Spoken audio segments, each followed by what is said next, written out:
الحمد لله القائل فطرة الله التي فطر الناس عليها لا تبديل لخلق الله والصلاة والسلام على سيدنا محمد الذي أنزلت له حقائق الدين وشرائعه لكافة خلق الله وعلى آله وأصحابه ومن تبعهم من جميع مخلوقات الله.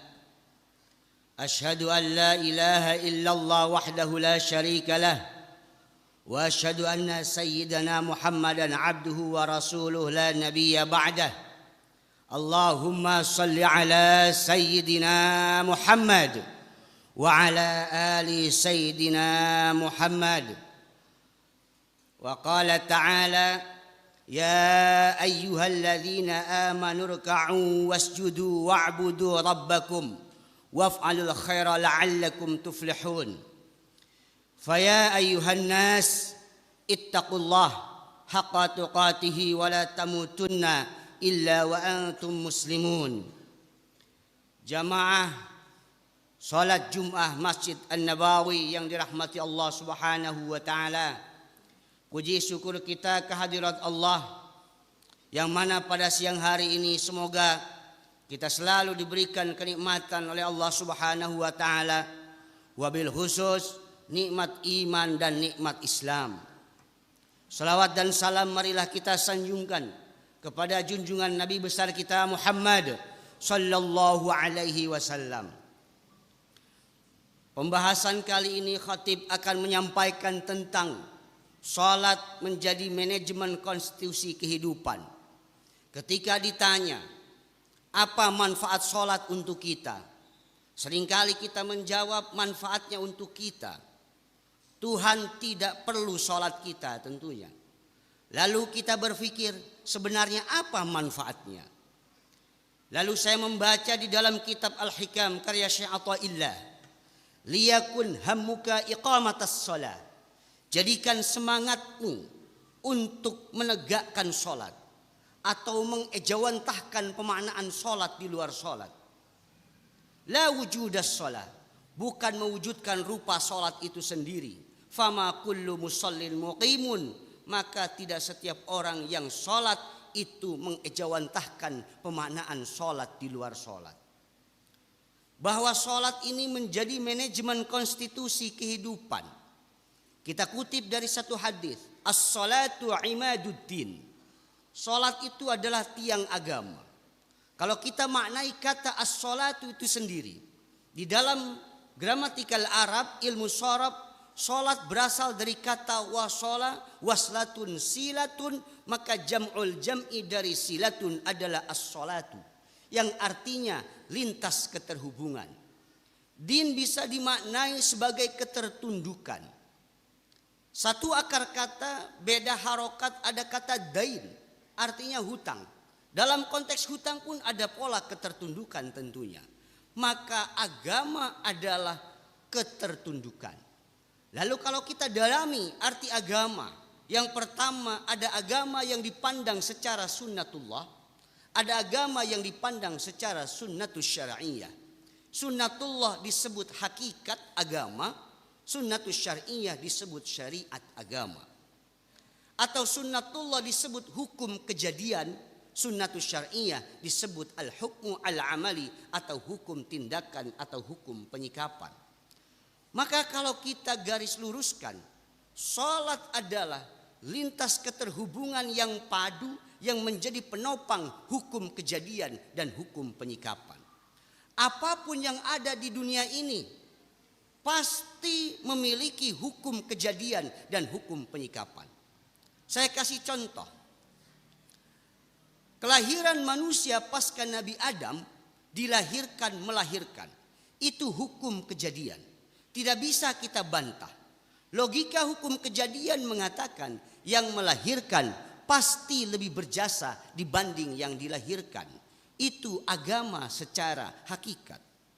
Lalu secara syariat, agama mengatur hubungan, tata kelola, tanggung jawab yang padu dan selaras antara yang dilahirkan dengan yang melahirkan. Baik yang dilahirkan itu doktor, profesor, yang melahirkan tidak lulus sekolah, tidak ada apapun itu. Semuanya lebih berjasa yang melahirkan dibanding yang dilahirkan.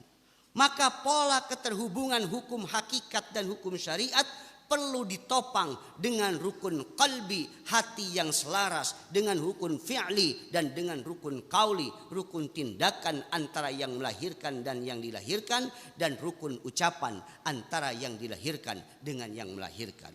Maka dalam pola ini as-salatu imaduddin, salat adalah lintas keterhubungan yang padu dan selaras antara yang dilahirkan dengan yang melahirkan, yang tentunya harus menggunakan pola 3 rukun sebagaimana rukun salat, rukun qauli, rukun fi'li, terutama adalah rukun qalbi. Maka dia telah mensolatkan kehidupannya dalam bidang hubungan keterhubungan orang tua dan anak.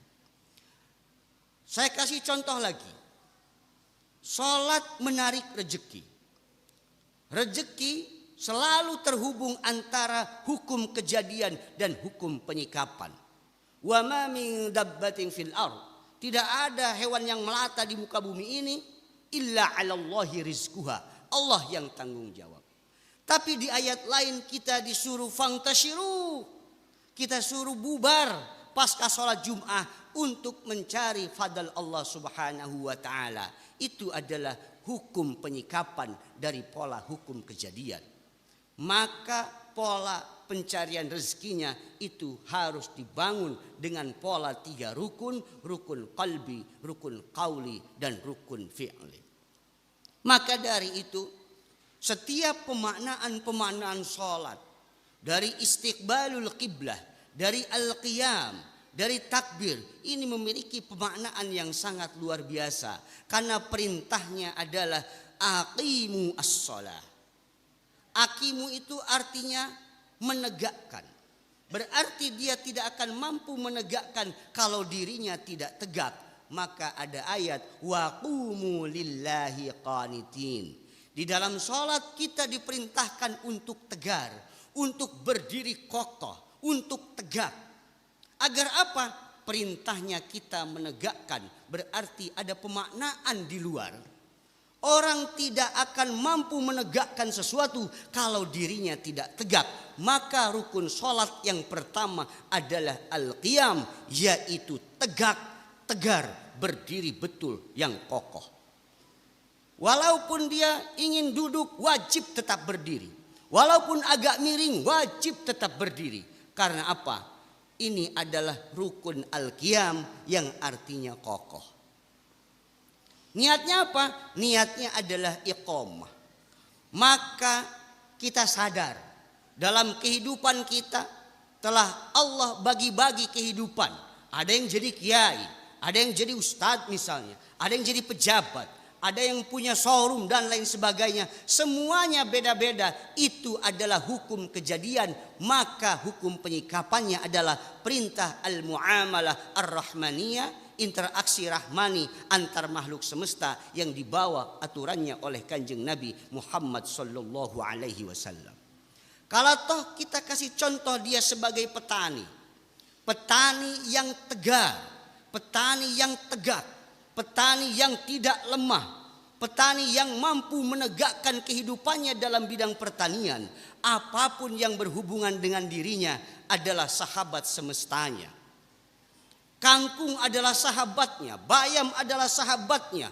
Karena mereka itu adalah penopang laku tugas kekhalifahan selama dirinya di dunia. Dia adalah petugas Allah di dalam bidang perkebunan tentunya. Maka cara menjadi petugas Allah di dalam bidang perkebunan, maka dirinya harus tegak, harus tegar, dan berdiri betul sehingga dia mampu menegarkan orang-orang sekitar yang ada di dalam bidang pertanian tentunya. Tapi ketegaran, ketegakan, iqamah dia tidak ada apa-apanya kalau tidak dihubungkan dengan asma Allah Al-Qayyum, zat yang maha tegar. Tuhan tidak membutuhkan yang menegarkan.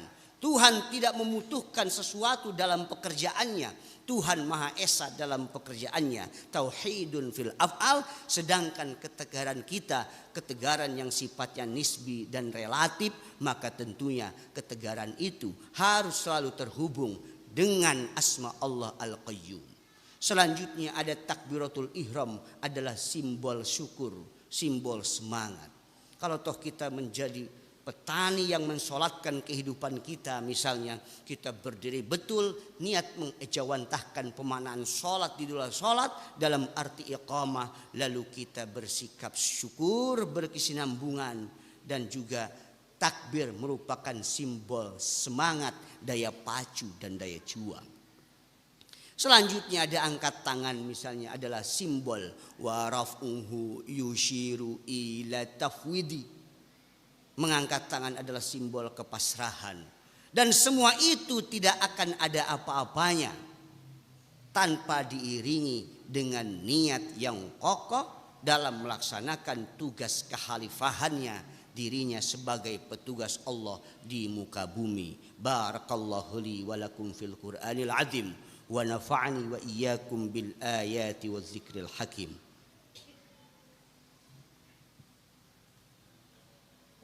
Allahumma salli ala sayyidina Muhammad wa ala ali sayyidina Muhammad.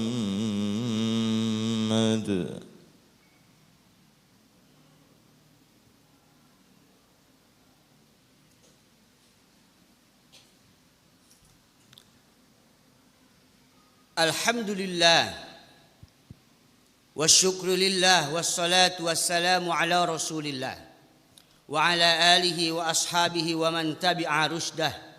Amma ba'du, fa asyhadu an la ilaha illallah wahdahu la syarika lah wa asyhadu anna sayyidana Muhammadan abduhu wa rasuluhu la nabiyya ba'dah. Allahumma salli ala sayyidina Muhammad wa ala ali sayyidina Muhammad.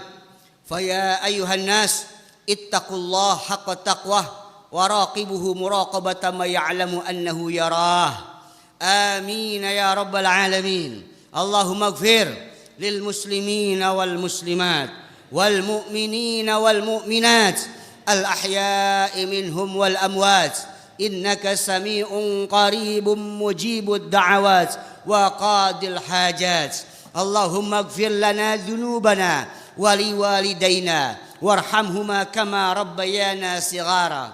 اللهم اجعلنا وأولادنا وتلاميذنا ومن صدق لمسجدنا هذا من أهل العلم والخير، ولا تجعلنا وإياهم من أهل الشر والضير، واجعلنا وإياهم من عبادك الصالحين، واجعلنا وإياهم من عبادك المتقين، واجعلنا وإياهم إماما من إمام علمائك العاملين المعظمين المكرمين. ربنا آتنا في الدنيا حسنة وفي الآخرة حسنة وقنا عذاب النار. عباد الله، إن الله يأمر بالعدل والإحسان وإيتاء ذي القربى وينهى عن الفحشاء والمنكر والبغي يعظكم لعلكم تذكرون ولذكر الله أكبر.